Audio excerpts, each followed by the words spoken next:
Hey everyone, and welcome to another episode of Fika for Life. You were late. We're late, or you were early. Okay. Oh, wow. That's my problem. My name is Edward Thomas. My co-host is Lingen. Hello. Hello. So, for those of you who have not been around, who've only heard us, now you get a chance to see us. Ooh, and we're looking at So you. beautiful. You're so beautiful, Ed. Am I beautiful? You're beautiful too. I think your kids are beautiful. True, my kids are beautiful. Yeah, We but c- mine are more beautiful. Well, you had I'm not biased or anything. you had more chances. I mean, you had 5. I only have 2. Yes, You see? I pushed up my 5 kids just like that. It was so easy. How did you do that? So we I are went in. trying. I went in. Oh, look at that. That's us. Yeah, You know? we are trying to. We're I'm trying- trying to connect. We're trying to connect to it so, Facebook. so people can watch us on our Facebook thing. Hmm? Really? Yeah. No. I'm gonna go to I'm like, August again. yeah. Now. Look. Benjamin is our producer for today, Yes. and he's awesome. Shout out to the Big B, Benjamin. Woo! It has automatic subtitles. That's Oh, fun. really? Aha. Well, then I should speak more German so it can really confuse it. You look fun. Okay, I have to put this away Okay. Oh yeah, exactly. Because we don't want to be so modern that we like start looking to the telephone and not You're like, looking oh, at look our how I look. fans. Like, Oh, look how "Rah, I rah." look. Wow, I am so Beautiful. I'm so beautiful. I'm like, oh my gosh, I'm just glowing. Okay. Some of you have written in, and we really thank you guys for participating in the live Fika for Life. And so we want to just jump into some of the questions that we have. And we also will call, or someone will call us today. Yeah. So we're expecting Special secret a guest. secret guest from, the land Someone. where they have tacos. There must be Taco Land. Taco land. Yes, exactly. So that's, you'll kind of figure that out where that country is. But anyway, you have the question for the first one? Should I? Okay, so we had a question from our friend Laurie, and he asked, "How did we Laurie. come to make this podcast?" I thought he said, where did we get the energy to make it? Really? Yeah. Let me. No. If I remember my super psychic mind. Oh, Okay. please. Let me check this again. Okay, you're going to check it. Yeah, but I know what he said.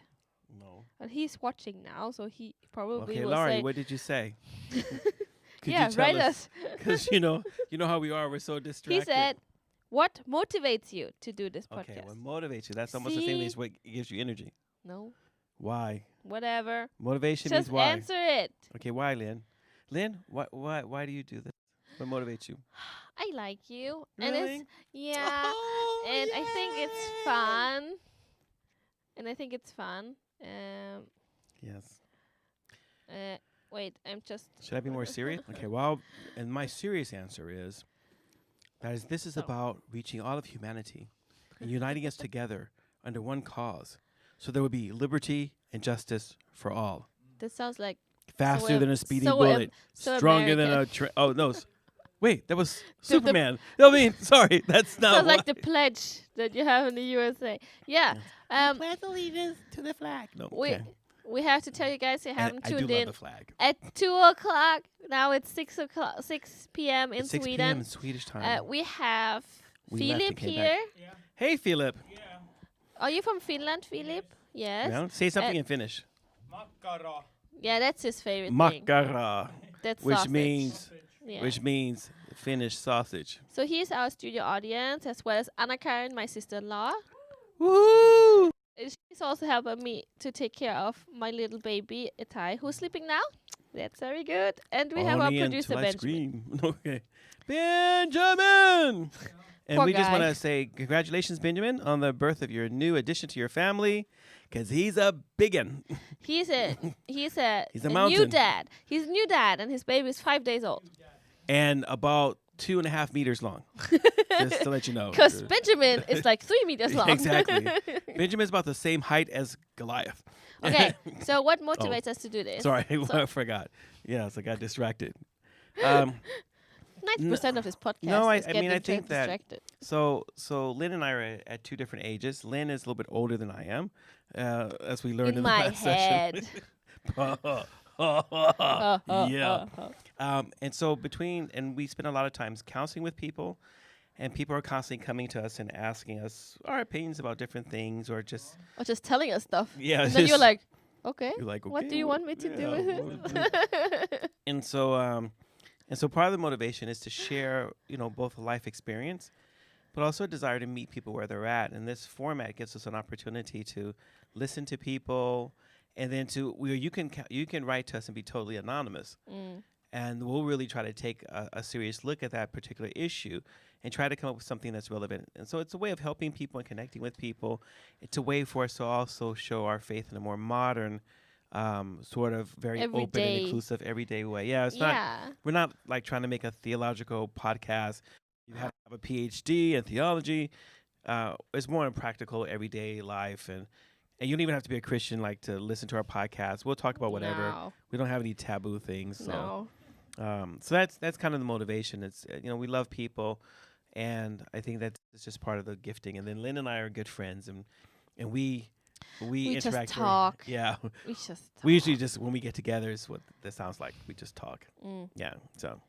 And then we get really easily distracted. So 80% of our podcast is like, okay, let's do the topic 20%. And then yeah. And then it's takes us a long time to get there. Whoa. We do the cricket thing. We go, woo. So then we finally get there. So. But, I've looked it up. So we started our podcast in November 2018. So soon we have our 2-year anniversary. Wow. We should be celebrating. Do you want to talk about death again? Yeah, so we can go back to the first episode. So we'll go back and we will revisit death. I just couldn't get that out. It just seemed like the wrong time of the year to say that. But in November, no. So that it's the most depressing month of the year. Okay. And that's why we have All Helgona. All Saints Day is exactly one of the darkest times of the year. It kind of makes sense, I guess. Well, maybe we do that. That's great.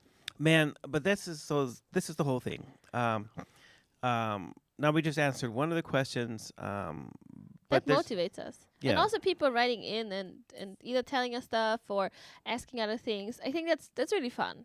That's really fun. And in the first year, we were there. During a period, we were the #1 Christian podcast in all of Scandinavia. Yeah. So we just like to for think one day or something. Shh, don't tell them that.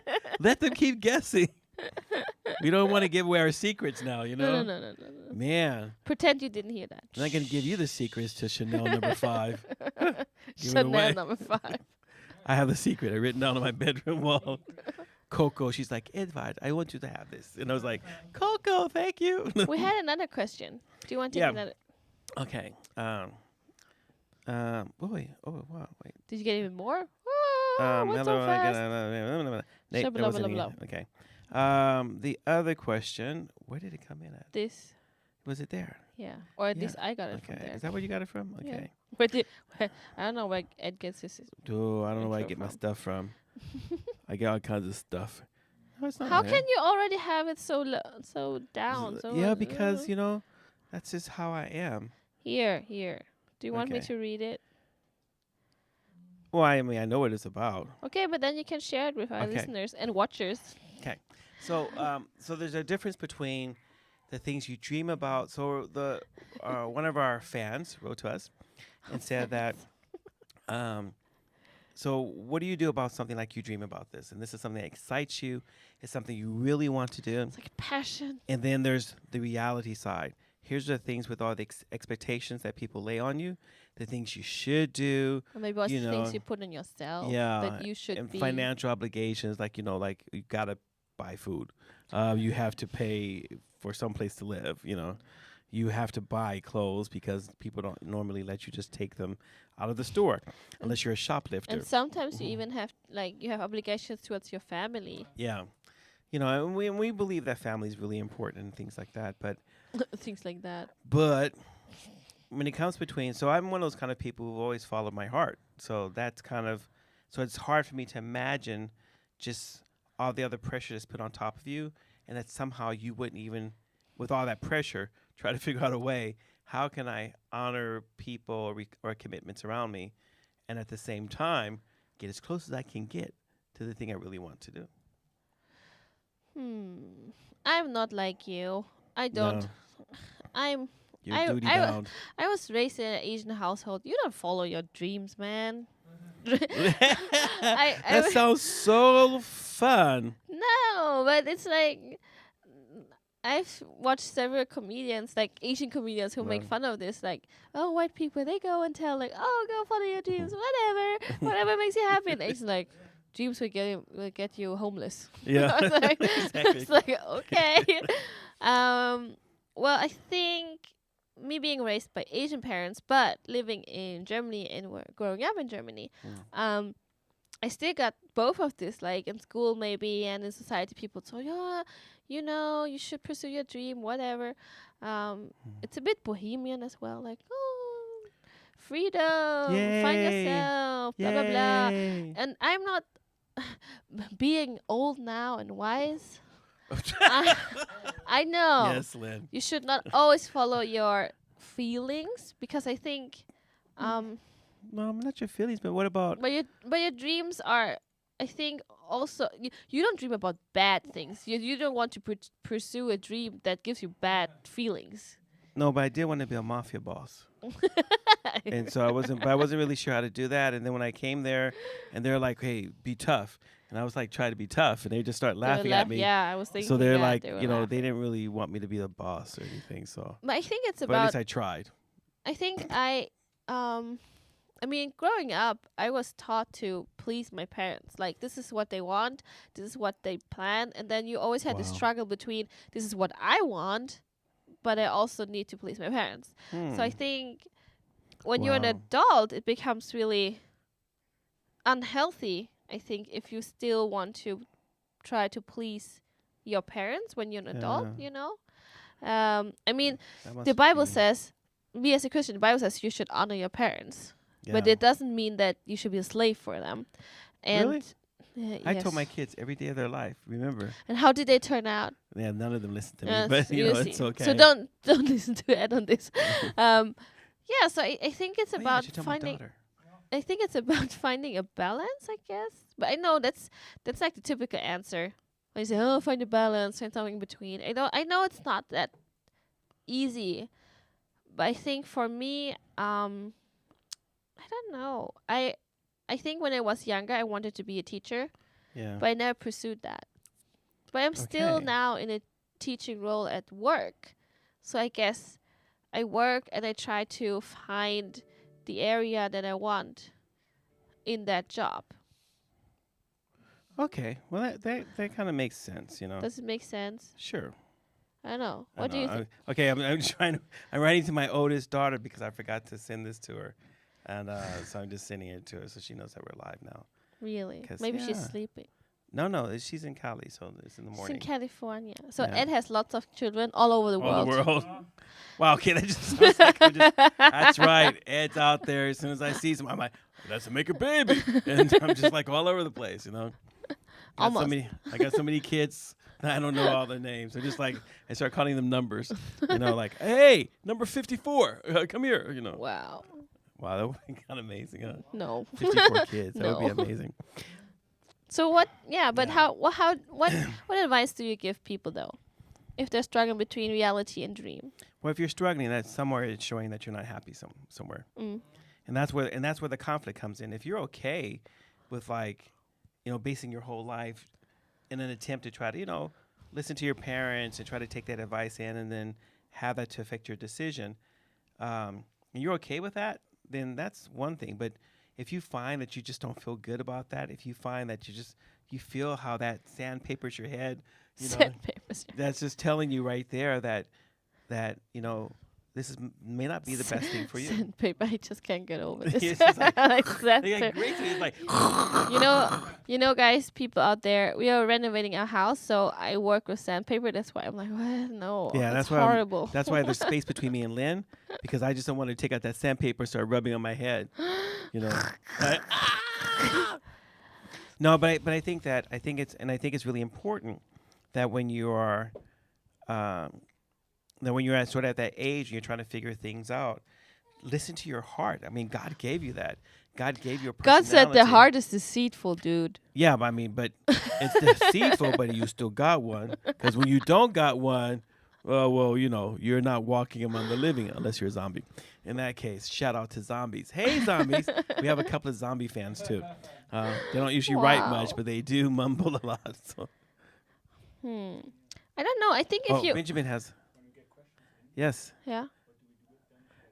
Yo, you just raise your hands like, question. You just shout at us, Benjamin.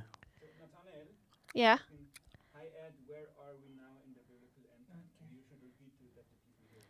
So our friend Nathaniel asked, where are we in the end times? Okay, we just got serious. Okay, let me put on Wait, have we finished voice? Have we finished our dream and reality? No, okay, I'm sorry. Yeah. Okay, well, just one thing at a time. Yeah. Okay. So if you have a dream, it's probably something that God has put inside of you that coincides with your passion and coincides with the personality He's given you. So I'll give you an example from my life. So when I was in school, I loved science. I mean, I really loved science and math, and was really geared about towards being a doctor. I really thought I was going to be a doctor. I even studied pre-medicine in America, and everything, because that's what I thought, and it's what in my heart. That's why I felt like I would be a really good children's doctor, or I'd be like a children's surgeon or something. That's kind of where I wanted to go. And if someone would have told me during the time I was growing up that, Ed, you're going to become a chef, a really, really good chef, I would have laughed at them. Because I liked food, but I didn't think it was a career or something I was going to pursue.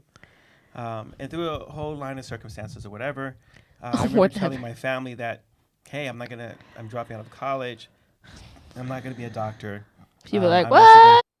Being a chef, And I know a lot of people looked at me like, what are you doing? Like, are you crazy? Yeah. And maybe to them, it's, because it's not the same money. No. That's for certain.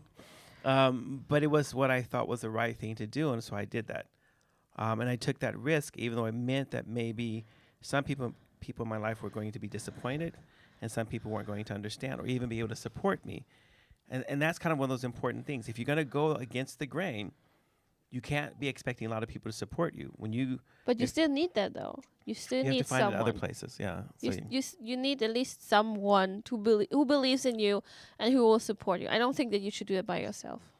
No, but you have to. I mean, hopefully you've lived your life so that you have friends and people outside of just your family life or outside of just your responsibility areas.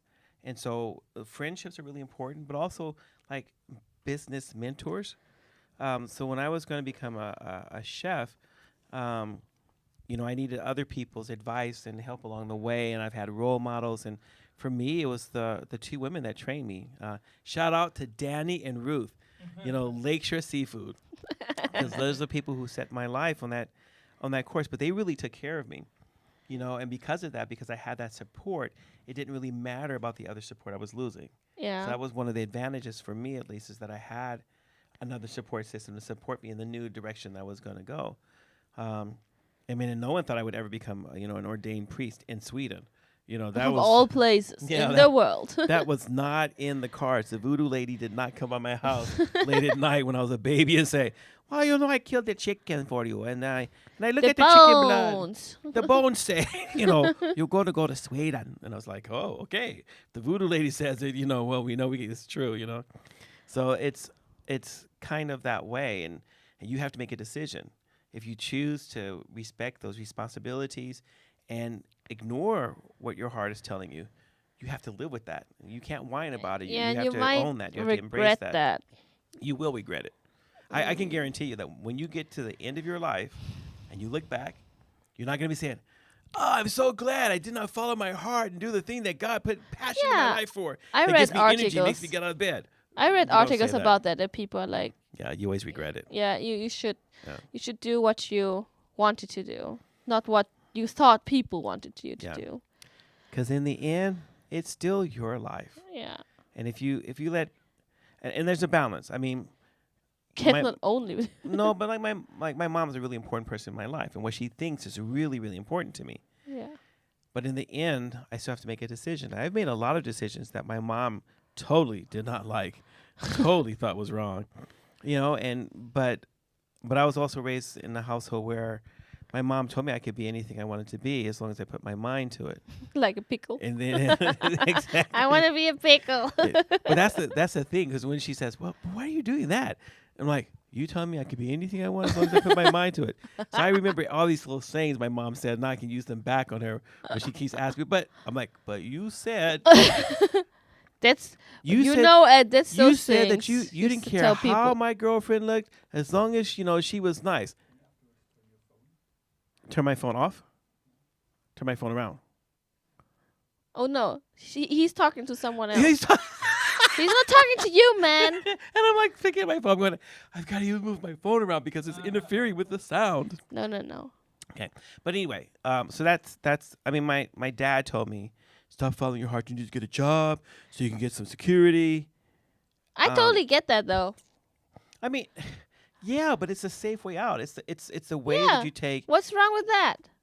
Because I think that God created us for a life of adventure. God created us also, man and woman, differently. So I think men are more on the side of, let's do adventure, do stuff. Yeah. Risk it, whatever, you could die. But I think women are more like, nah, let's settle down. Let's get a roof over our head and security, because we got babies to produce, and I gotta take care. No, it's not about that. I think that men and women are wired differently. So that's, I think, why we disagree on here. Okay? No, I think it's a cultural thing. I don't think so. It could be both. Okay, it could be both. It could be. I mean, Americans are all over the place, like, pursue your dream of happiness and. Donald Trump, did you hear that? He's gonna get you. And Asia's all about, suck it up. Your responsibility towards your family. Yeah. Just do it. We Make don't money care. So you can take care of us when we get old. Yeah, we don't care about your dreams and hopes. Yeah, that's just really bad. But I know we're joking a little bit, but there's so much truth in that. Yeah. And I just remember so many of my friends, because I grew up, with a lot of Asian friends outside of Chinatown in Oakland. He's Chinese inside. On the inside, it's all like wonton, and it's all soy sauce marinated. Exactly. It's all chao siu bao in here. Actually, it looks like one. Okay. Anyway, but I remember a lot of my friends felt really pressured to have to pursue these things that made good money because it was really important for their family, but not necessarily the thing that gave them the greatest amount of happiness in life. And I think a balance is important. You don't want to be a bum. We don't believe in laziness. No. But you don't want to be so miserable in life. So I think that hopefully that's a good enough question. If not, just write us back and we'll go deeper. It's a boring answer, but that's how it is. You just have to find You just have to find a balance, Yeah, find a balance between the two of them. Okay, the second one now about the end times. Do we have enough time for this? Yes. So what I was thinking that, because I had this conversation with my mom this week, we were talking about if we're in the end times. My mom's like, "Oh, we're definitely in the end times." He's talking about the end times in the Bible. Yeah. Okay. Not like the end of the sale. It's not like. Are we in a sale season now? It's what end times is he talking about? So the Bible talks about that time is moving towards sort of an end point, and at that end point, things are going to be finalized. Justice will be poured out upon the earth, and things like that. So you better get on the right side of the train. And before we get to the end times, there's these signs.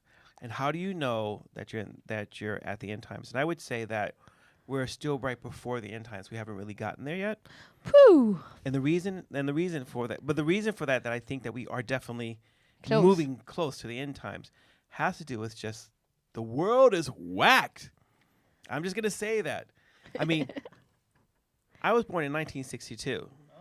I don't ever remember a time up until the recent time where we've had a pandemic, a locust plague, fires, earthquakes, floods breaking out all over the earth in the same period of time. But what about when people would say, well, now we have media and social media and digital age. It's just that people know about it. I mean, those catastrophes also happened before.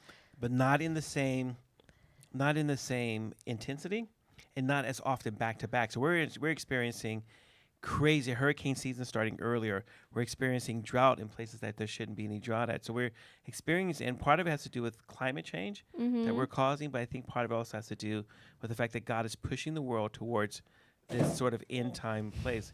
Now Benjamin just fell over, and now I have to give him mouth to mouth.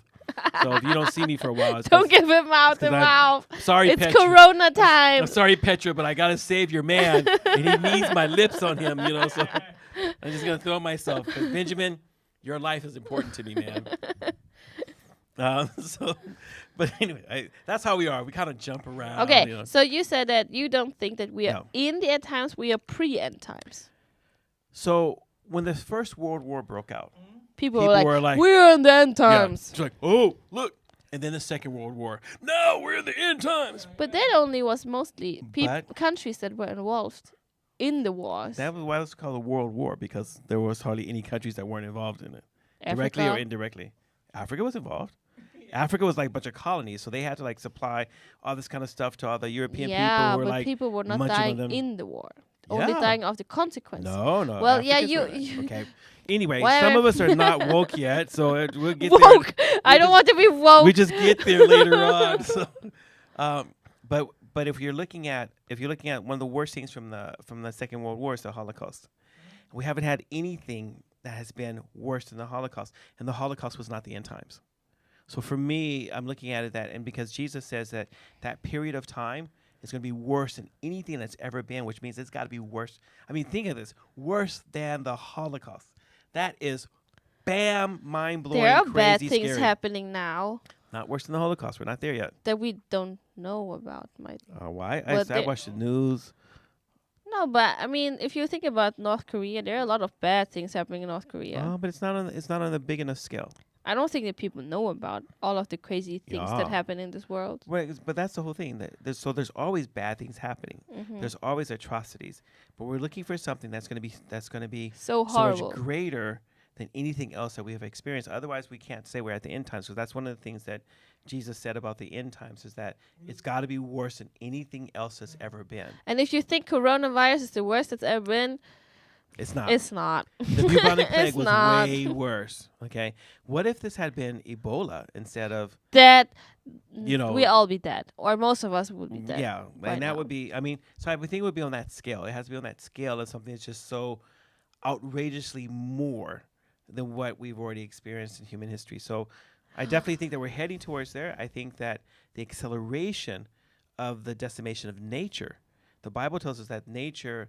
It extols the glory of God. But if nature's getting destroyed, then what happens? And so I think that this is one. I think the destruction of nature, the increase in pollution, the increase in violence, the increase in the lack of security, these things are heading us towards. I mean, because things have changed since I was born in the 60s. The morals just. Yeah, I mean, it's and basically, I mean, in countries like Sweden. Who would have ever thought that we would be experiencing people getting killed every single day in a country like Sweden? That's just, I mean, when I moved here 24 years ago, that was just not even heard of. No. And now it's just like people are afraid to walk on the streets and, we have gang problems. The police are saying, we don't know what to do about the gangs. I'm like, well, don't look at me because, I'm not going to help you. They're like, you're a black man. The mafia didn't even want me to be I was too weak for them. Boss, so, so do we have any other questions coming in, Ben? Lonnie is here. Woo! All right, it's our Lonnie. Special guest. Hola, mi hermana. Woohoo! Oh, hola, Lani. ¿Cómo estás? Oh, there. Why do you have such a big screen and Lani has a really tiny one? No, it's a big screen, but Lani's head is little. Yeah, I have no clue about it. How are you, Lani? Hey, is that your sister? No, it's your mom. Oh, hola. Tell your mom that she looks like your sister. Yeah. Su madre es muy, muy, muy bonita. Gracias. De nada. God bless you. Thank you. God bless you too. So that's Lani. why Lani's that way. Yeah. It's in her genes. She's like she's doing she's like this. She's like, I know. My mom's is hot. She's got it all working out. Woo. And I'm hot too. Work it, girlfriend. So Lani used to be here in Sweden. Yeah. She studied here in Sweden. She's a very accomplished woman. Oh my gosh, she's a with the UN and everything. She should be the president of the president of the UN. You want to be the president of the UN? Or at least the Olympic Committee. Thank you. It's a lot of work. I'm just saying. It seems like to be a lot of work. Lonnie, just If tell I'm the truth. president, if I'm the Secretary General, then I cannot be in Sweden. So I don't think that's a good idea. Sure you can. Dog Hammarskjöld, he was the Secretary General. I'm sure he's just buried right up the street. Didn't he die? Yeah, I went to his grave. So I feel okay. I tried to do that grave sucking thing I read about to see if I can get his anointment. You're strange. So Lani is in we Mexico. Don't do grave sucking. I'm just joking. How is it in Mexico? With Corona? No. We want to know how first. How's the weather?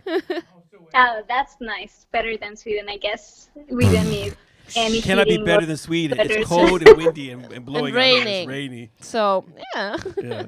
Okay. And like, how's the food in Mexico? Oh, well, you should know that. I know. I just want to hear you say it. Just want people to know that food in I just Mexico is sit and, good. Like, drool. I'm like, oh. The Mexico meat church, all meat. Yeah, I know. Yeah, they have, exactly, Philip. They have a lot of meat in Mexico. A lot of a lot of carne asada. Oh my gosh. Sure. Yeah. So Lani, okay, we are so happy you're joining us. Yes, we are. Do you have a question for us? I was wondering, I don't know if you talked about that before, but maybe you can explain us a bit why did you decide to name this podcast Fika for Life? I don't know if the audience know that. Mm-hmm. And why do you think it's important Fika in Sweden and in our Christian life? Wow, so deep. Okay. Why would you go so deep? I know. You're talking to me and Lynn. Like, you can't go that deep. Our brains together can't get there. We're like, ah. Okay. No, but I think for those of people- you who listen who don't know what fika is a Swedish term. And every immigrant or every person who visits Sweden will at some point find themselves having a fika and hearing the word fika. And fika is basically, Ed, give it. Oh, you're chewing. I'm chewing, sorry. Fika is I was trying to show them what maybe- fika looks like. maybe a cup of coffee or tea where you meet with someone and either talk, have a chat. Most of the time it's a private conversation. It's not really work in the sense of you don't talk. That would be a meeting, but fika is like catching up with people. Some people would extend fika even to a bigger thing than just, I don't know, a chocolate ball or whatever. I usually like to eat real food at fika.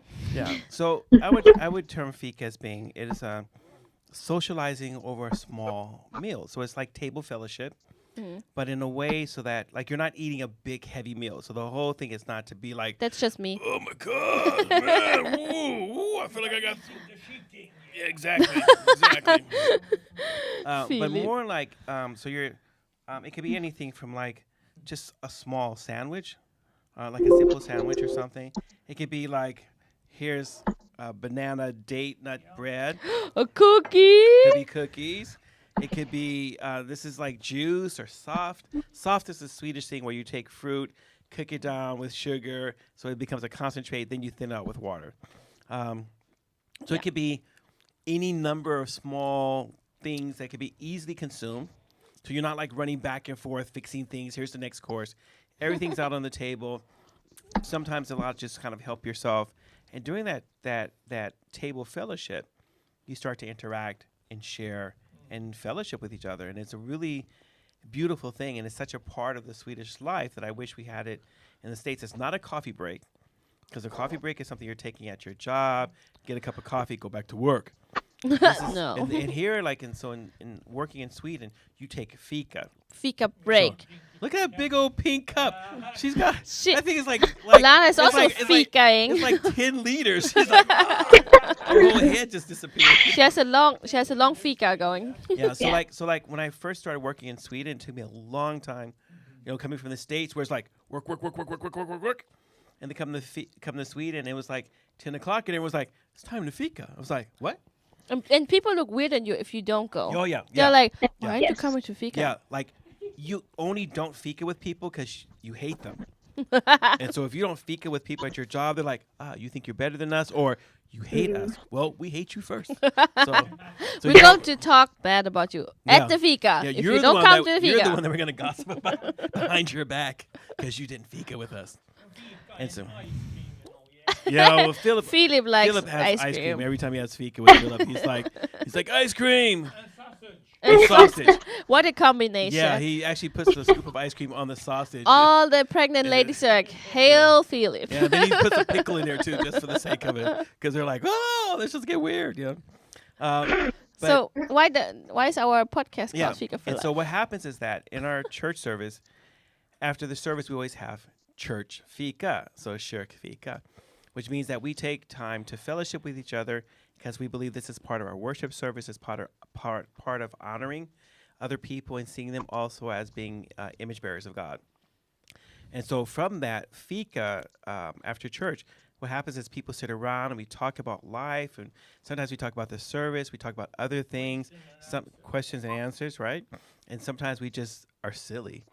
But that shared meal means that even if you're a new person and you come to church, you're automatically brought into the fellowship. So it's an easy way, and especially in a country that's really reserved like Sweden, where people normally, so this is close, you know, like the 2 meters that we said right now, which is social distancing, is closer than the 5 meters that we normally hang out with as we interact with people in Sweden. But through fika, so I may not know you, and if you came to talk to me, I'd be like, freak, I don't know you. Get away from me. He got Swedified. But if we're sitting at a table, and we're going to have fika, and I don't know you, all of a sudden I'm going to get to know you because the table fellowship establishes a meeting place or a safe space for us to interact and have fellowship with each other. I think So Fika and for that's why we Life. call it Fika for Life, because we can talk about anything. Sorry. And I think Fika for Life also that, I mean, Fika is very Swedish, so this is our base. We're in Sweden. So we could also just have called it Advice for Life or Listen to Our Silly Talks or something other more descriptive. But Fika for Life is very specific to Sweden. I think if you're not from Sweden, you might not understand what is Fika and why for life. But we talk about life, and we talk about life. We have questions that concern life, and Fika for Life is just you get a bit of fun in your life. Yeah. So and that was the name because we wanted to. I mean, we're both Christians and stuff like that, but we didn't want it to be this heavy theological thing. We wanted to have some both an aspect of fun and how people actually talk and engage about different kinds of things, you know. And so that's the name Fika for Life, sort of incorporated that aspect of our shared communal life together. So Lani, how was your experience in Sweden with Fika? Do you still Fika? Did you bring Fika back to Mexico? We brought fika during Christmas, yes. Gingerbread and some omelette. And people really like that. Oh, really? Good. Yeah. Vive la fika in Mexico. Dude, you and your Spanish.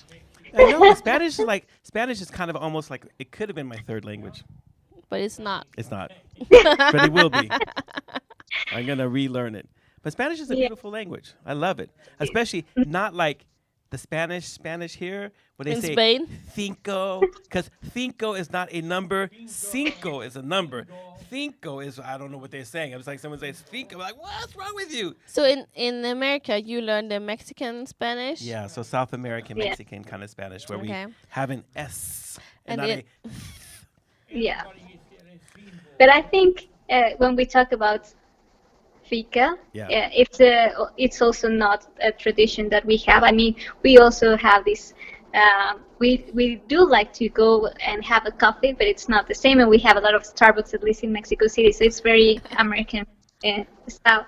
So when I was in Sweden, I got another understanding of fika, and I really like that you got that name, because I think also that fika is this pause that we should take every day with Christ, like a time of resting, just enjoying a talk with Jesus. I think we have sometimes this understanding of prayer and communication with God as it has to be really formal, and it has to be like, oh Lord, and just close your eyes. But I think it can be in very different ways. So Preach it, sister. I mean, but that's Lonnie's like a really good Bible teacher. If you ever want to see the future leader of all religions in the world, that's her right there. Everything. Lonnie's just gonna take over because you know who you are. That's horrible. Okay, but one of the things, but it's really important that you bring that up because if we're reading the Gospels really closely, food was a really important part of Jesus' ministry. Mm-hmm. We don't really spend a lot of time talking about it, but just the fact that the people are hungry, and so Jesus sends out the disciples, and they come back with a fish sandwich, and then Jesus feeds 5,000 people. On fish sandwich. Yeah, it was bread and fish. Fish. What do you call a fish sandwich? I don't know. Where I come from, bread and fish makes a fish sandwich. But maybe you could make fish sticks. Ha ha! Oh, fish sticks wasn't invented then in the first. How do century. you know? How do you know they didn't have fish sticks? Well, they didn't have refrigeration, processing plants. I mean, just a Right. whole But they slew could of things. still have made fish sticks right there Because they would have had at the coast. They would have had to find the eggs, the milk, to make the bread. I mean, it's so complicated, Lynn. No, it's not. Yes, it is. You used to be a chef. You should know. That's how come I know it's complicated. You're talking to a professional. Did we lose our darling? No, I Oh, can she's still still hear there. Lani. Okay, good. Yeah, I'm still here. Okay. She just had to turn the so- camera off so she would laugh at you. I know. She's probably going like, oh my gosh, a loco, But I think that Jesus is constantly getting invited to parties. And in the Middle East, table fellowship was like really important. So if someone had still is, table I think. fellowship, I think it's still the same rule. So if you have table fellowship with someone, you take responsibility for that person's life. Yeah. So and you gotta can see feed that 'em. played out in a lot of different things in the Bible where people would come and visit, or like when God came to visit Abraham, and Abraham brings out all this food and stuff like that, kills a cow or whatever, and like, well, let's grill that up. Let's have I like barbecue. that. And God's like, yeah, we're sitting down with Abraham to have some barbecue. In that sharing of the meal, God has an important conversation with Abraham and shares things and says things about Abraham that's important. And without that meal, it wouldn't happen. So I think that you're onto something that's really deep, that if our faith could be more practical and less, but more down to earth, where we can incorporate these pauses with Jesus, where we're, Has some it's like a table fellowship. spiritual fika. Maybe that should be my next paper. Spiritual fika. Yes, the theology of spiritual fika. We can have an episode on our podcast on spiritual fika. Yeah, Yeah, that would, that would be a nice. really good thing for us to talk about. Yeah. Thank you so much, Lani, for Thanks. calling in and sharing Yeah. your thoughts and And it's giving good us to really see good you. question. I know. You're always so deep all the time. How did you get? Okay, I have a question for you. Why are you so smart? I'm like, ask God about that. I don't know. Nah, I think it's something you Don't eat. make her and feel it's- uncomfortable. Okay, I'm sorry. Lonnie is Dude. beautiful, and she's smart, and she's lovely, and she's kind, and She's engaged, so just let it go. and he's lovely and beautiful. She's and engaged, just let it go. Let it go, And they're man. gonna have some really kind, beautiful, loving babies.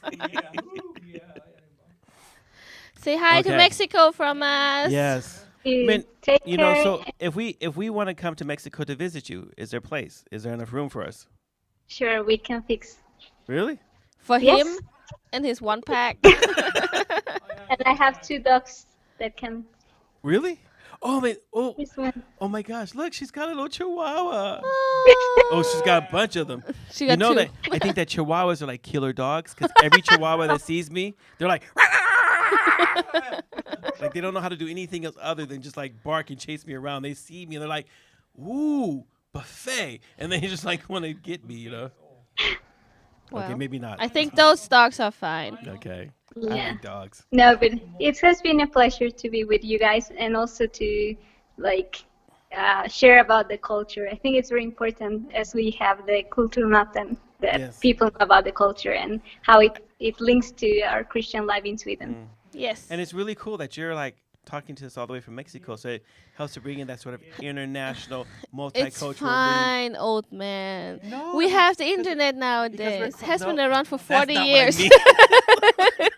It's like, wow, look, you can see that person right there in the box. I don't know how they got her into the box. It's like so amazing. I think think we just started something. We opened up a Pandora's box. We can't close it now. Yeah. No, but I think the multicultural aspect to our Christian community is that we're diverse and we're multicultural, and both Swedes and immigrants, and it's really kind of cool to see that. So everyone, you guys should come to Cross Culture and see our shades of color in our church. And we have babies too that are mixed colors. Yes. Most of the babies in Cross Culture looks like zebras. They just come out with all different kinds of colors on them and stuff, you know. Some of them look like leopards, you know. Just like we're like, all right. I still remember a comment you did when I was still in the master, and you said, "Oh, people here just have these milkshakes." You remember? Yeah. I can't believe you remember all the crazy things I say. That's gonna come back and haunt me one day. All right. Barista. Well, tell your mom it was good seeing her again. Say hi to your sister and everything. Hope to see you soon. It doesn't appear in the screen. Yes. Hope to see you soon. Take care. Yes. Bye. Bye. Love Bye. you much. That was really nice. Yeah. I know. That I was was like, fun. want to cry. I was like, oh, my Lani. So, but I think that's part of the big thing also about our community is that because people come from different places, we have different cultures. and different cultures. So, and it's one of the things that is both our strength and it's also our challenge. You know. Well, anyone out there who wants to have a challenge, who wants to grow in their personal, I don't know, sphere, character, strengthen your character, patience, and just I don't know, experience life. Yes. Come to Cross Culture here in Uppsala. We have different cultures in Culture Night. I mean, don't just experience a different culture once a year at Culture Night. No. Come here. We have Culture Night every week. Yeah, we have Culture Night every week. Yes. It's our thing. Yeah. Yes. We have people from different kinds of backgrounds in Sweden. We have both immigrants, but also Swedish people. We have people who work vocational. We have people with academic backgrounds. We have PhD people.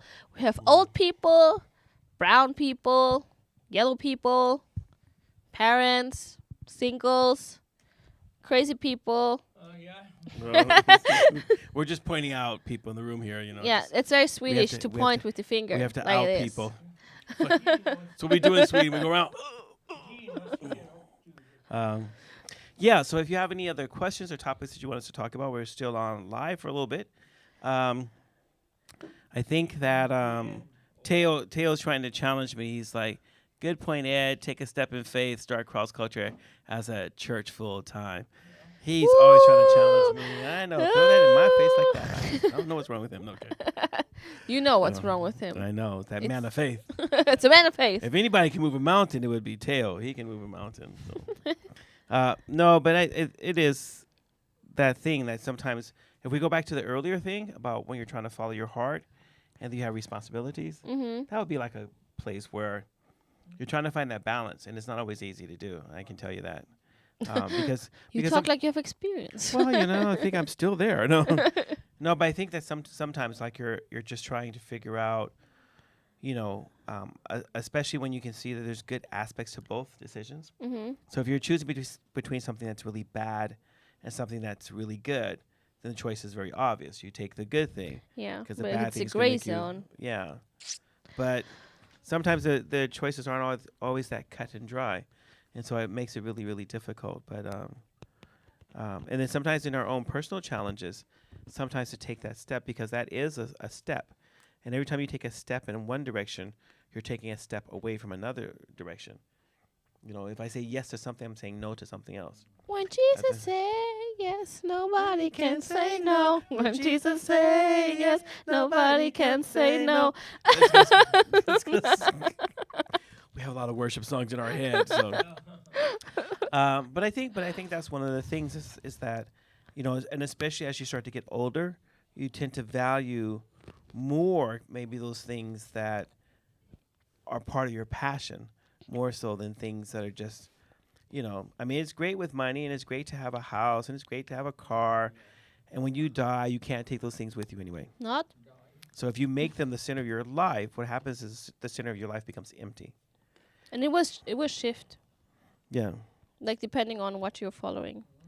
So it's good, I think, to have things that mean something.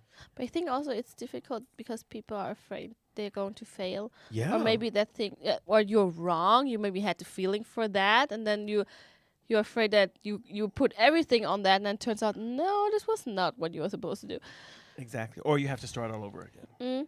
That's Starting not all over is, the older you get, the harder it is to start all over, because other things are starting to happen. Retirement, the job market shrinks when you get older. when you get older.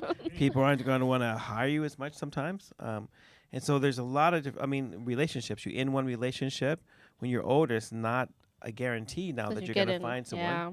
And especially, you don't want to go through a lot of the hassles that you did when you were younger and stuff like that. So it's a lot of different things. But I would say, like, if you find yourself in that situation, torn between two things, don't wait. Don't put it off even till next year or to 3 years down the road. Because maybe next year will be even worse than Corona 2020. Yeah, exactly. It might be something crazier. But when you're still healthy and you can make changes in your life, do it. That's when you make those changes. And just do it. And sometimes you just have to tell the people you love, you know what? You may not agree with this, but you know me, and you know I'm not doing this out of spite. I'm not doing this out of bitterness to you. But I need to find another way, because if I just do things this way, it's just going to kill me and drain the life out of me. And I don't think that you want me to be, successful in this area, but with no life and no happiness, because dead things can't make us alive. And I think if you can sort of get them to understand, maybe they'll be more, not that they're saying they love it, but maybe they can be more supportive and be more understanding about why you need to do that in that direction. And just because you follow your heart, just because you follow your passion, doesn't mean you can't take care of your family. I try to help my mom out. I don't make as much money as I did working as a chef, but I still try to help her with something. I try to, calling, writing. I send pictures. I try to do a lot of things to help, because my mom is still really important. And I believe I have an obligation as her son to honor her, not just by being respectful, but to honor her by also still remaining as a part of her life. I think it's hard, though, when they shun you if you don't. Yeah, shunning is not always. I don't know anyone who likes shunning. So. No, but I was thinking, I think in Asian cultures, if you go against your parents, that's a big deal. It's almost like emotional suicide. Yeah, I think it used to be that way for African American families, but it's not really practical for us. Because in a society that hates you anyway and is trying to shoot you and kill you, you just kind of like, do we need one more thing, So I think that for us, it's not in that same way, but I can understand that, especially for a lot of the Asian cultures where the parents' future is really dependent upon their children's success. And that's the only way that they can have any kind of security when they get older. And they invest into you, and they expect things back. Yeah. They expect things back. Yeah, that was the thing I always thought was the most difficult thing, is that because for us, we look at it as investing in children is our privilege to do it, but we don't have to have anything back from that. But I always feel that it's really wrong for parents to leverage their investment in their children with the expectation that now you got to do for me. Yeah, because I put so much into you. Yeah, and because guilt doesn't bring love. I mean, I might do something for you because of guilt, but I'm not doing it because I love you. And in the end, whenever I get a chance to escape and get away, I'm going to take that chance and get away. And who wants nice things with no love? I'm not like that, but I know people who are like that. So thank you guys for sending in the questions and listening to us and seeing us now in flesh. I hope you guys continue to listen to our podcast, Fika for Life. You can find it on so many channels: iTunes, Spotify, YouTube. You name it. Google it, you'll find us. Send to our email, fika@mail.com. Yes. Any questions, whatever you want. Comments, questions, critics, whatever. No nude pictures, though. No. Our producer doesn't like that. No. It's not into it. Do we have any other questions that have shown up, Benjamin?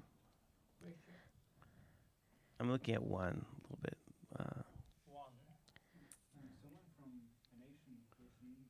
Okay. An Asian.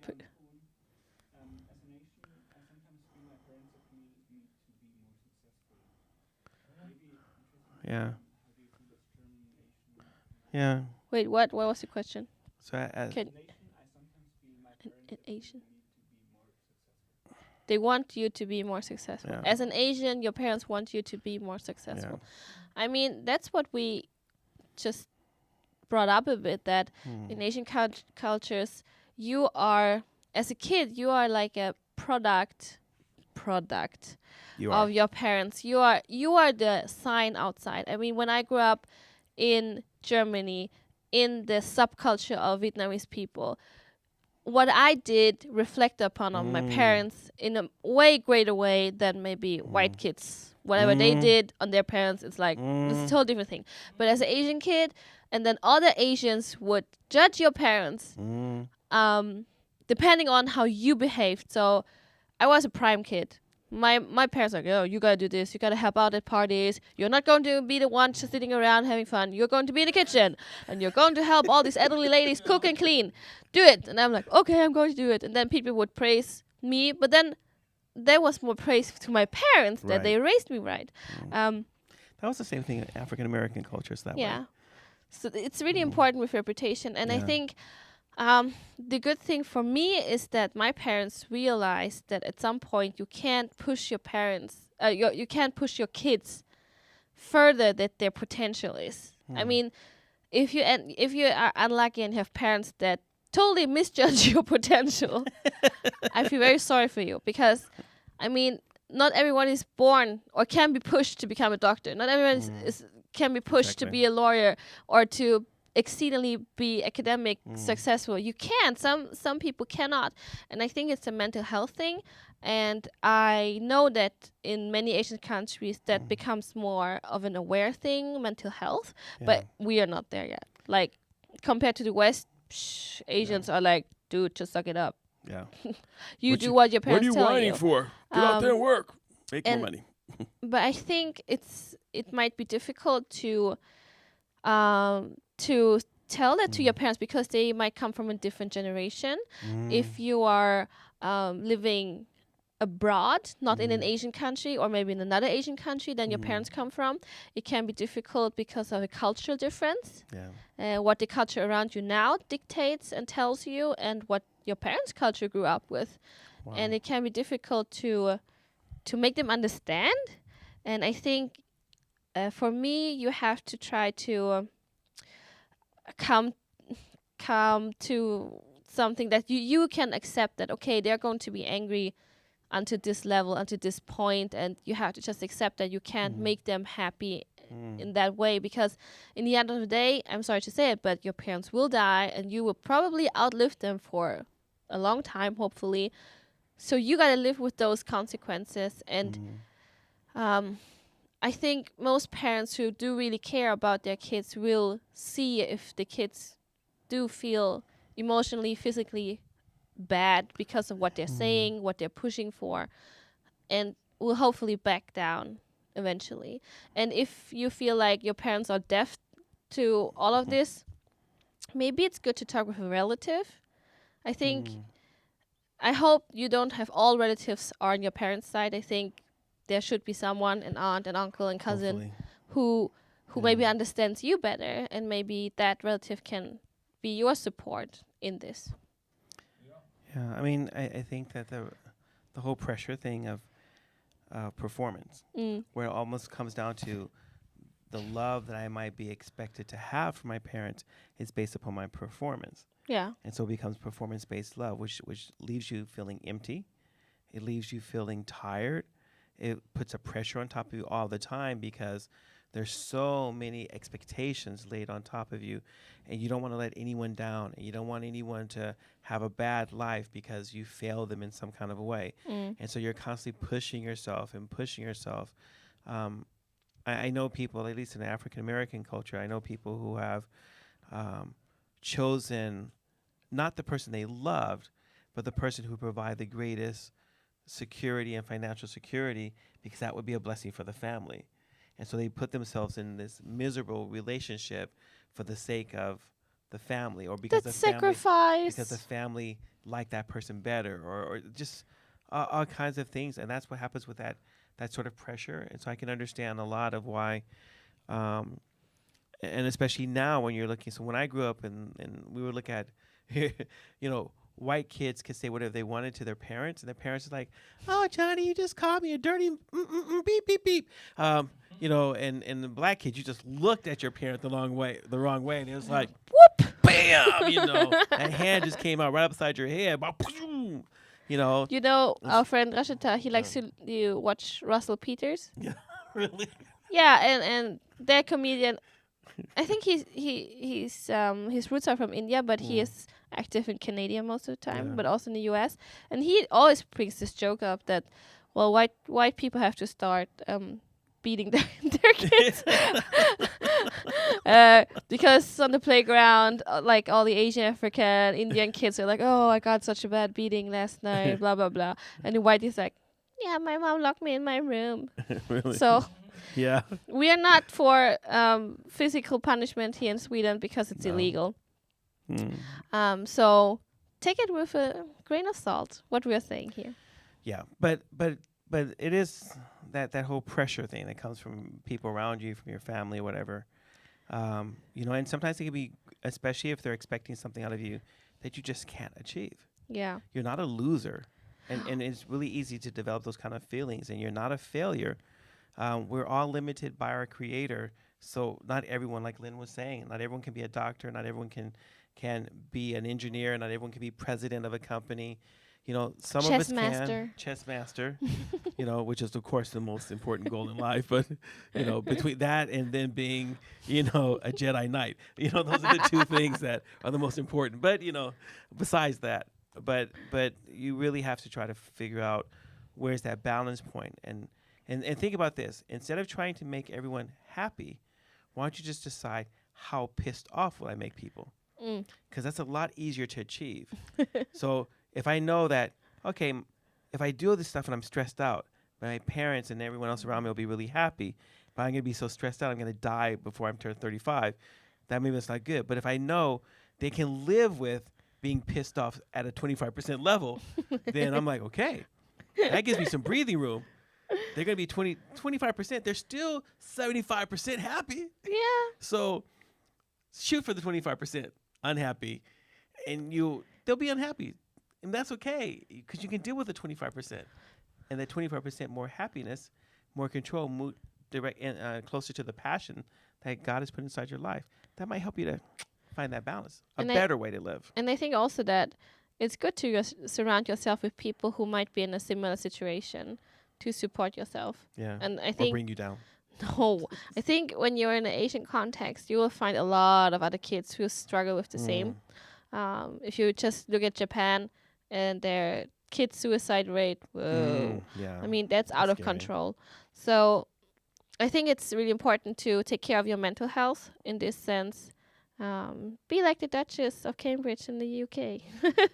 Talk about what makes you feel bad, what makes you feel good. Find people you can trust and share this with, and find support in this. I hope this answer helped you. Yeah. Friend.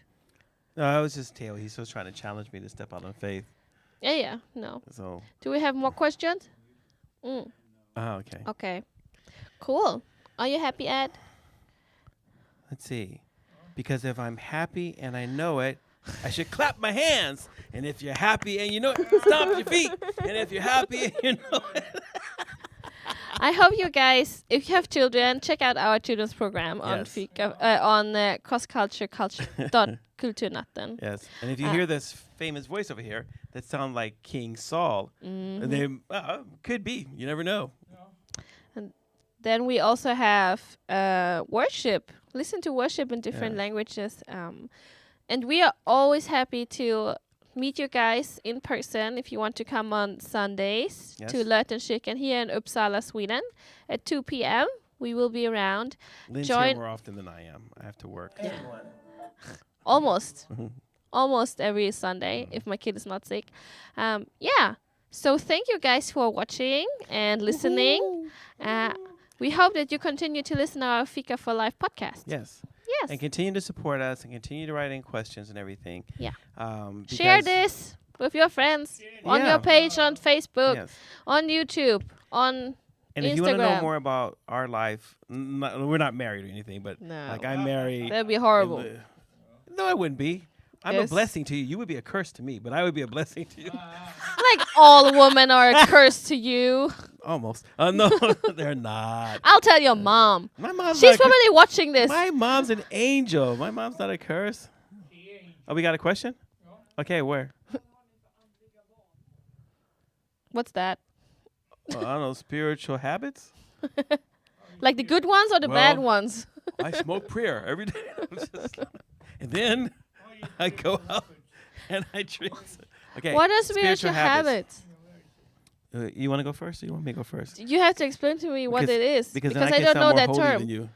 So a spiritual habit is a thing. So if you think about a normal 24-hour day, Mm-hmm. how do you live that day out through your faith? So like your prayer life, You step out in Bible reading, faith. step out. Every day I wake up, it's like it's a miracle. I just go, "Woo, God, just get me through the night." You know. Well, I have a newborn. Yes. Okay, I guess so. Yeah. I haven't been there for a long time, so. But I'll start off. Yeah. Then you can try to sound more holy than me. So I won't. you will. Because you live longer. That doesn't make me more holy. Just makes me stupider. God has blessed you longer. Well, okay, that's true. That's true. Mm. Okay. So there's things like, so one of the things I try to do is to wake up in the morning. And By your own power. You try to wake up. Wake up. Wake up. No, Wake like up. this. Edward, arise! And then I wake up like I'm coming. out of the Sorry. tomb. It's a serious question. Sorry. Okay. So I wake up in the morning, and one of the things is to remember to thank God for this day. So I have a bunch of shorter prayers in the morning time, which is to thank God for the day, to place my life into God's hands so he will open my eyes and open my ears, so I will be sensitive to where he's at, because where he's at is where I'm going to try to gravitate. Where God is working is where I want to gravitate. My life has to be focused, sort of, where it's sort of centering and flying around him. Then the other thing is to always, so I have a habit of always thanking God for the food that I eat. So the majority, like if I get a piece of chewing gum, I don't thank God for the chewing gum because I didn't swallow it. So it doesn't really get a chance to get in and give me some benefit or clog something up where I need some other stuff to unclog the chewing gum. But for the most part, and candy, I don't thank God for it, just because usually That's from the devil. No, it's just because by the time I get ready to eat some candy, I'm so hungry. I'm just, and it just, I don't know, it disappears. but normally I would always thank God for my food, and then to thank him for that blessing, and then to remind me that to share what I have with others, and to remind me that I'm extremely blessed that I can eat myself full every single day. Yeah, thank you And for there's people sharing around me. your dinner with me Yeah. before. It was It really was- nice. It was spicy. I know. Woohoo. So that's, and then looking for opportunities to pray throughout the day. So it does help that I happen to work in the church, but most of my prayers don't happen in church. So it could happen like I'm on the train going to my job. It's a good opportunity. I'm one of those people who do pray when I poop. So when I go to the toilet, Too much That's- information. that's like my prayer time. That's my praise time. I get some worship on when I'm on the toilet. And you guys might think it's, oh, he's being so disgusting.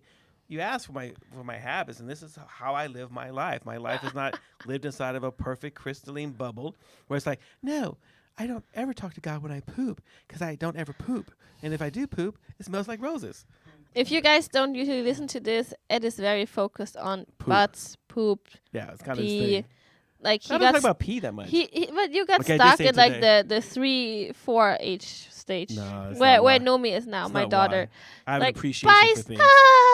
Bye. Pies. That's Swedish for poop. Okay, so yeah, as soon as everybody said it, I know, always. But anyway, so I'm always looking for opportunities where I can take time to pray. Sometimes I'll see things that happen, and I'll pray. If someone calls me, I have to pray right away because I'll forget about it. True. I do write prayers also in my prayer journal. So I have an app on my telephone, so I can write things that I'm reminded I need to pray over these things over a longer period.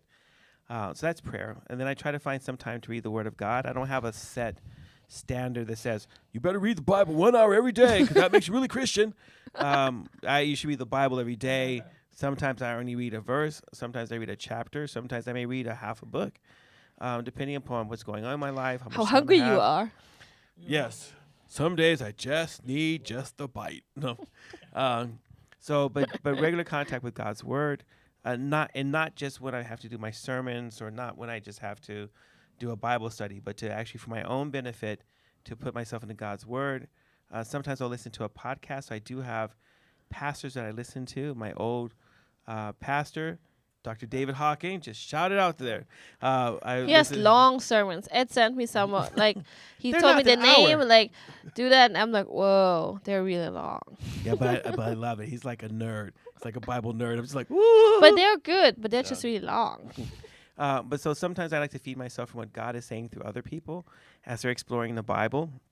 Like, and like then Theo, who told you, step out in faith. Yeah, it's like through our prophet, Nathaniel Teo. He's always out there trying to make me follow God. What a horrible person. and then I look for opportunities to do good and to bless people. Jesus said we are to be the salt and the light. And so what I look for is how can I, like, I don't care if you're a Christian or not. I mean, like I don't care if you're a Christian, but I mean, like, for me to do good for someone, for me to be a blessing or salt and light in that person's life, it doesn't matter to me if you're a Christian or not Christian. It's not like I'm looking like. It should be strange also. Where's all the Christian people? Like, wait, before I help you, are you a Christian? I don't know. What do you think? Because you should know by the fruit on my tree. Ooh, that was deep. Okay. Yes, I am Christian. Well, I'm a follower of Jesus, the Messiah. Does that make me Christian? Yes, Father. I am his disciple. Okay. And then looking for opportunities to help.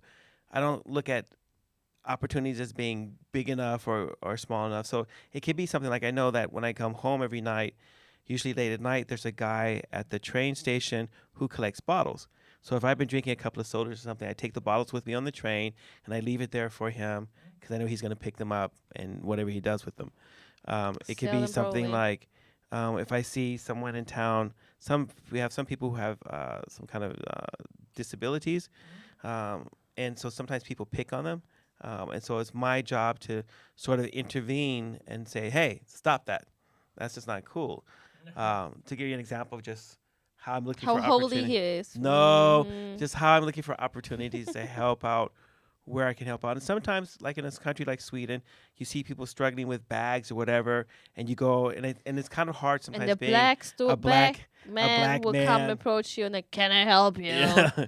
And sometimes you can see like people are like struggling, or they're trying to get their because now we have gigantic baby carriages, and so they're trying to get the baby carriage up on the bus, and I can go down, hey, I can help you with that. No, it's okay.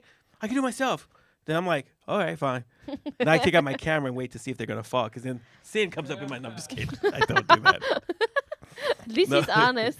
No, but sometimes it makes me really sad because I do want to help people out. And sometimes people are like, they just look at me because, I mean, obviously, gangster. And so they look at and they just kind of like, you know, they don't want to accept your help or they don't want to be indebted to you and stuff like that. But that's very Swedish, but though, it's to not want to be in debt. Yeah, or not want to be helped or anything. And then sometimes it could just be spontaneous things. Sit down and someone just starts talking to you, because I believe that praying that God will open my eyes and open my ears makes me available to him. So I always expect that things happen and then just try to respond and go with the flow. So that's kind of... are you done yet? Sorry, I guess I have a lot of spiritual habits, so, you know, I'm sorry. Yeah. Sorry that I just want to follow Jesus every day. I was thinking, I should have gone first. And then also try to take a point where I'm worshiping. So either I'm listening to music from Tissé, from the community in Tissé, France. If you don't know what that is, look that up. It's a big blessing.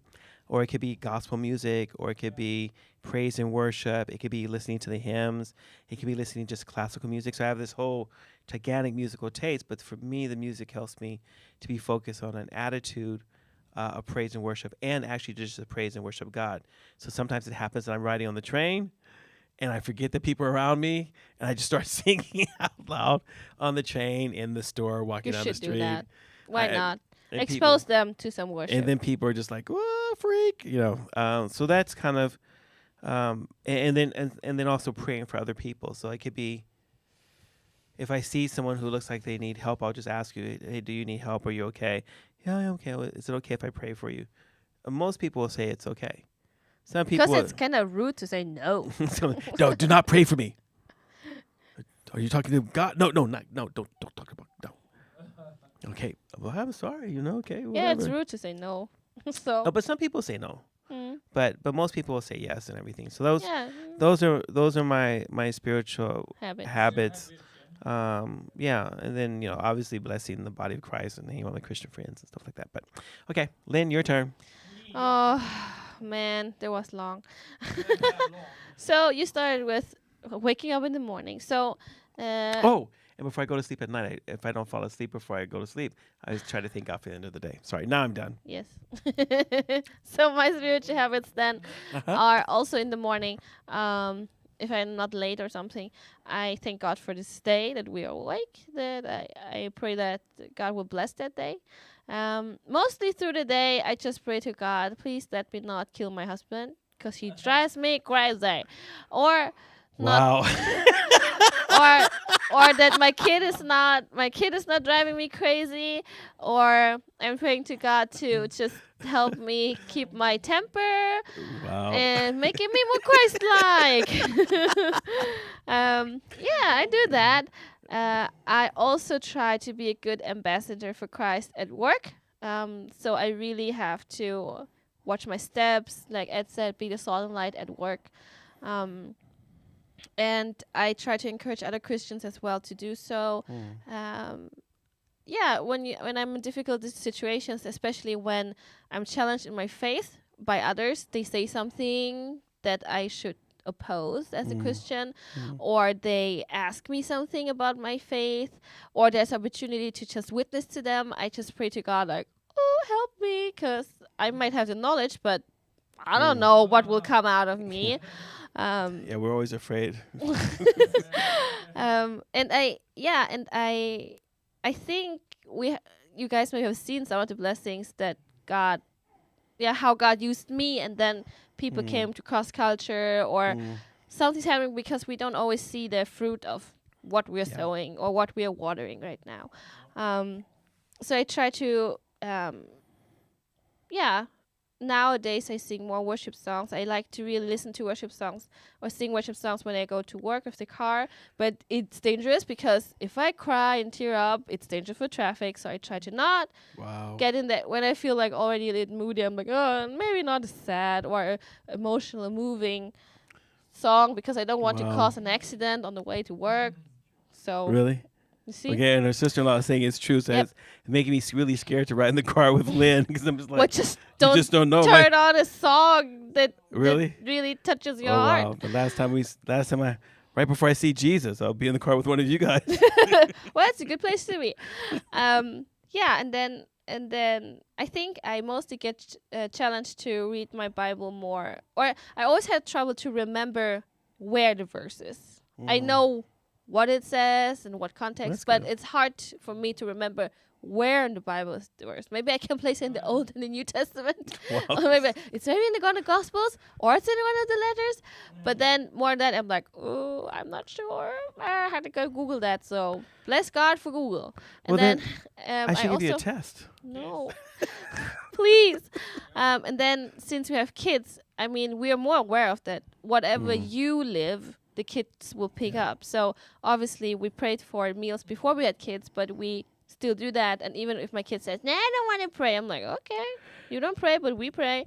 And then when we put them to bed, like even she said, I asked her, do you want to pray? She's like, no, you mommy can pray. And then ask her, what do you want to pray for? And teaching them, she started to say, oh my God, I don't know where she learned that, or oh my Lord, and I'm like, ah. And I try to teach her like, that's not really okay to say oh my God, because God doesn't want you to just say his name. He wants you to treat his name with respect. So we try to teach her, oh my gosh. Yeah. And if I say, oh my gosh, she's like, you're not supposed to say, oh and my that's God. what she says to me. So in church, I'll walk around, I'll say, oh my gosh. She's like, Mark, Ayabaya, you shouldn't say that. And I was like, okay, you're right. Okay, whoa. Legalist right there. I know. She's like all on me. Little Pharisee, you know.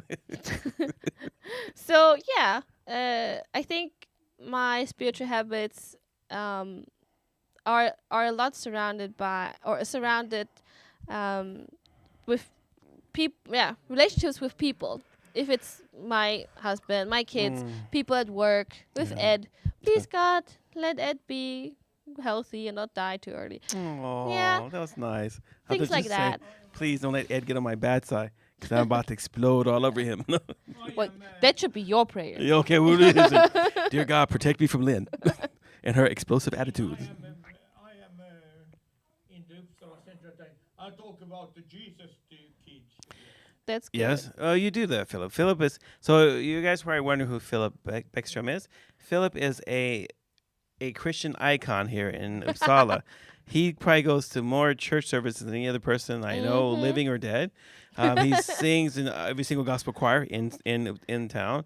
Everything that happens at every church, Philip's there. So if you ever come to a church, you'll see Philip. You just say, "Hey, Philip," and he'll say, "Hey," and then whatever comes to his head at that time when he meets you, that's what your nickname will be. Yep. So when he saw me Embrace it.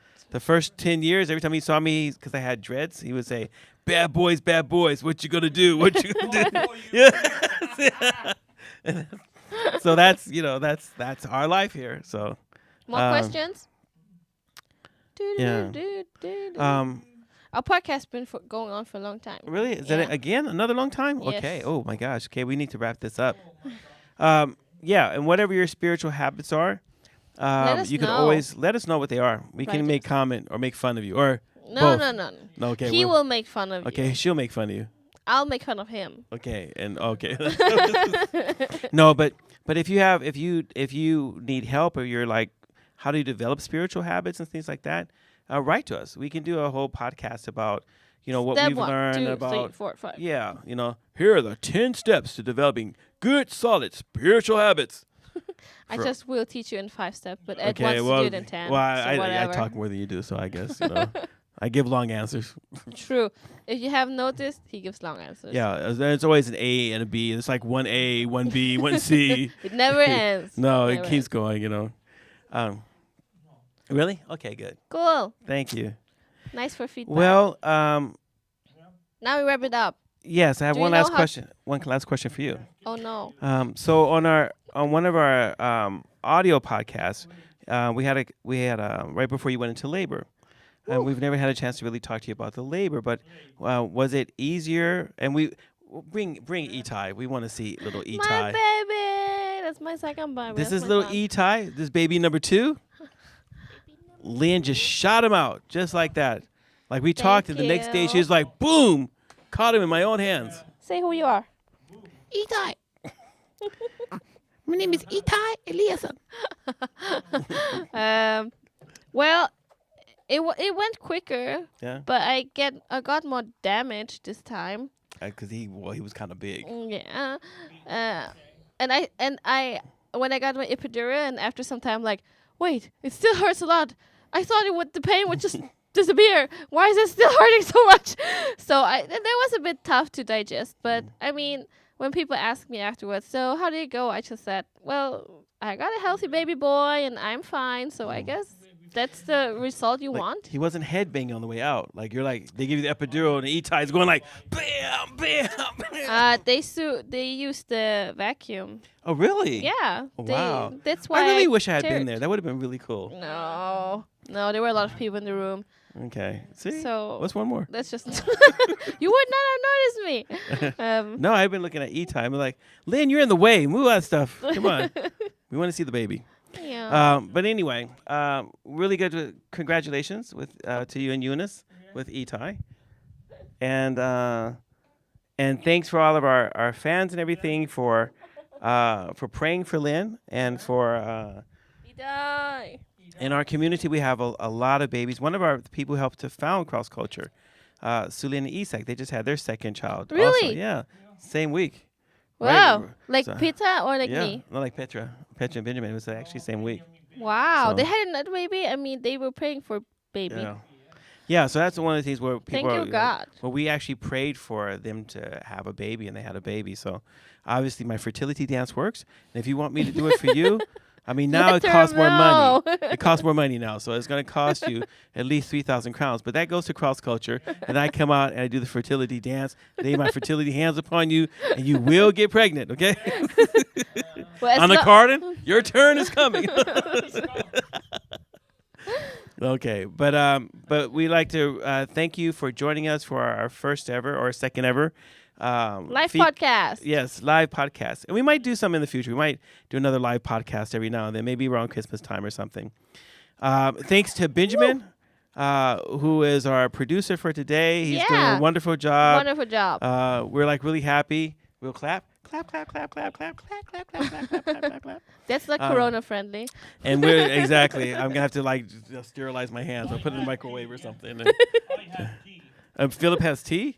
And so I guess he's going to make me drink tea and ice cream because that's what he does to me. So, and thanks to Anna Carden, who's been taking care of Itai while we're doing this. Yes. So he's like, I can go with my auntie. Thank you, guys. And thanks, everyone. Thank you, Lonnie, for joining us. And, continue to write to us. Continue to let us know. Thanks for supporting us for these almost 2 years now.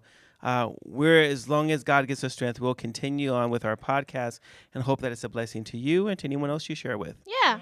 So, have a good night. Have a good night. Thanks for Bye watching bye. Fika for Life. Fika for Life.